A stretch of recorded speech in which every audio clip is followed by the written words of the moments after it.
এই নাও তোমার ফেভারিট কফি। ও থ্যাংক ইউ। কেমন হইছে? মোটামুটি হয়েছে। গতকাল আমি আমার ফ্রেন্ড জসিমের বাসায় গেছিলাম, ওর ওয়াইফ আমাকে একটা কফি বানায় খাওয়াইছে, এত মজার ছিল আমার মুখে এখনো লেগে আছে। আচ্ছা, ঠিক আছে, ওকে, পরে কথা বলবো, রাখ। এই অনেক খোঁজাখুঁজির পর পছন্দ করে তোমার জন্য একটা টি শার্ট কিনে আনছি, দেখো তো কেমন লাগে। তাই? এই যে ডার্ক কালারের টি শার্ট কেন নিছো? তুমি জানো না আমি লাইট কালারের টি শার্ট পরি, আমি এটা পরতে পারবো ওদের?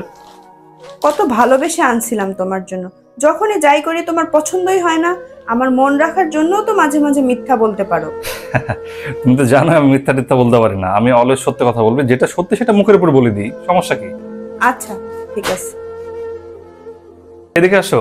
হ্যাঁ বলো। এই যে দেখো, জসিমের বোনের বিয়ের শপিং করতে গেছিলাম, ওখানে গিয়ে একটা শাড়ি পছন্দ হয়েছে তোমার জন্য, দেখো তো কেমন লাগে।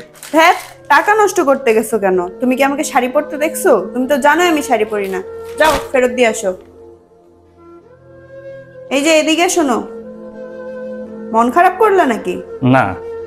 এভাবে কি দেখতেছো? এসব তো তোমার থেকেই শিখছি, তোমার মতো হওয়ার চেষ্টা করতেছি, যেটা সত্যি সেটা মুখের উপর বলে দিচ্ছি। সরি, আমি আসলে বুঝতে পারিনি আমি তোমার সঙ্গে যে ব্যবহারগুলো করি তুমি এতে কতটা কষ্ট পাও, আমি আজকে রিয়েলাইজ করতে পারলাম, সরি। দাও শাড়িটা দাও।